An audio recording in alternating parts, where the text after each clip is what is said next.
Sa mga lumang baryo sa Panay noong dekada 50, iba ang gabi. Kapag lumubog na ang araw at nagsara na ang mga bintana ng bawat kubo, halos wala ka nang maririnig kundi hangin, kuliglig, at kung minsan, mga tunog na ayaw nang banggitin ng mga matatanda. Noon, wala pang ilaw sa karamihan ng baryo. Kandila at gasera lang ang gamit ng mga tao. At kapag sumapit ang hating gabi, sinasabi nilang may ibang nilalang na gumagala sa dilim. Lalo na kapag may bagong silang nasanggol. Huwag na huwag niyong iwanang mag-isa ang bata sa gabi. Iyan ang paulit-ulit na bilin ni Aling Nina kay Andres at sa asawa nitong si Lita, matapos nilang maiuwi ang kanilang bagong silang na anak. Sa unang 30 araw, mag-ingat kayo. Hindi na niya kailangang magpaliwanag pa. Alam ng lahat sa baryo kung ano ang ibig niyang sabihin. Aswang. Sa baryo nila, hindi iyon simpleng kwento lang. May mga batang biglang nanghina. May mga buntis na nagkasakit ng walang dahilan. At may mga pamilya raw noon na nagising na lamang, wala ng buhay ang kanilang sanggol kinabukasan. Kaya simula nang isilang si Bebong, halos hindi na natutulog si Andres tuwing gabi. Bawat hating gabi, gising siya. Nakaupo sa tabi ng pintuan. May hawak na itak. May gaserang mahina ang apoy. At may buntot paging nakasabit malapit sa duyan ng bata. Maliit lang ang bahay nila, isang lumang kubong gawa sa kawayan at nipa. Ang sahig nito ay nakaangat mula sa lupa, kaya may espasyo pa sa ilalim na kasya ang isang tao. Tahimik ang gabi noon. Masyadong tahimik. Walang tahol ng aso. Walang ingay ng manok. Parang pati hangin ay huminto. Napatingin si Andres sa dilim sa labas habang umiinom ng malamig ng kape. Hindi niya maipaliwanag pero may kakaiba siyang pakiramdam. Parang may nagmamasid. Maya-maya may narinig siya. Isang marahang kumakalmot na tunog nang gagaling mismo sa ilalim ng sahig. Napahigpit ang hawak niya sa itak. Noong una, inisip niyang baka daga lang. Pero hindi. Masyadong mabagal. Masyadong maingat. Parang may kung anong gumagalaw sa ilalim ng kubo. At doon niya narinig ang ikalawang tunog. Tik. Tik. Tik. Mahina. Parang napakalayo.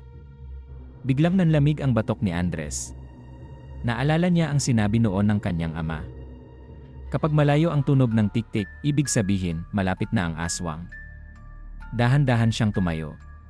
Tahimik na lumabas. Sumilip sa bubong. Wala siyang makita.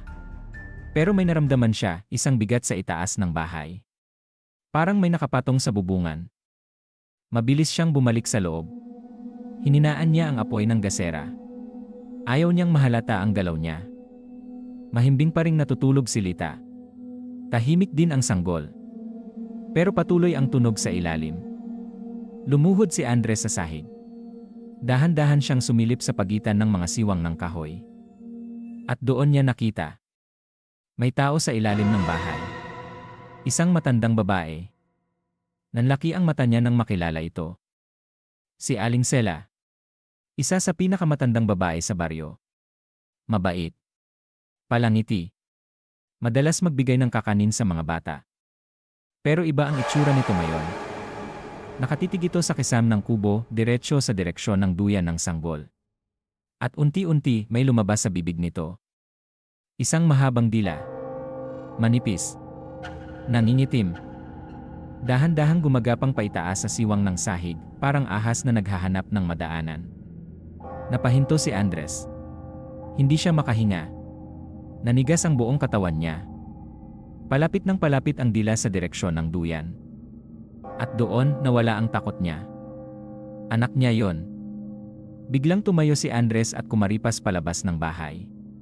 Bumaba siya ng hagdan habang hawak ang itak. Pagdating niya sa ilalim ng kubo, nandoon pa rin ang matanda. Pero nang marinig nito ang yabag niya, dahan-dahan itong napalingon. Nagtagpo ang mga mata nila. At sa sandaling iyon, hindi na mukhang tao si Aling Sela. Namumula ang mga mata nito. Mahaba ang ngiti. At may maitim na likidong tumutulo sa gilid ng bibig nito. Bigla itong tumakbo. At hindi iyon normal na takbo ng matanda. Mabilis. Masyadong mabilis. Parang hayop. Hinabol siya ni Andres habang sumisigaw para gisingin ang mga kapitbahay. Pero pagsapit nila sa dulo ng baryo, nawala ang matanda. Parang nilamon ng dilim. Halos hindi na makahinga si Andres nang makabalik siya sa bahay. Nagising na noon si Lita, mahigpit nitong yakap ang sanggol habang nanginginig. Buong gabi, walang natulog sa baryo. Nagtipon-tipon ang mga lalaki. May hawak na itak, may rosaryo, may buntot pagi. At lahat sila ay nakatingin lang sa dilim. Kinabukasan, hindi lumabas si Aling Sela sa bahay niya hanggang hapon. May kumalat na balita sa baryo. May sugat daw sa binti ang matanda. Malalim. Parang tinamaan ng matalim na bakal. At mula noon, hindi na muling nakita si Aling Sela tuwing gabi. Walang nagsalita tungkol sa nangyari. Walang nagtangkang magtanong. Pero alam ng lahat sa baryo kung ano ang nakita ni Andres noong gabing iyon. At hanggang ngayon, kapag may bagong silang sa ilang liblib na lugar sa Panay, may mga matatanda pa ring nagpapaalala. Kapag sumapit ang hating gabi, huwag na huwag mong hahayaang mag-isa ang sanggol.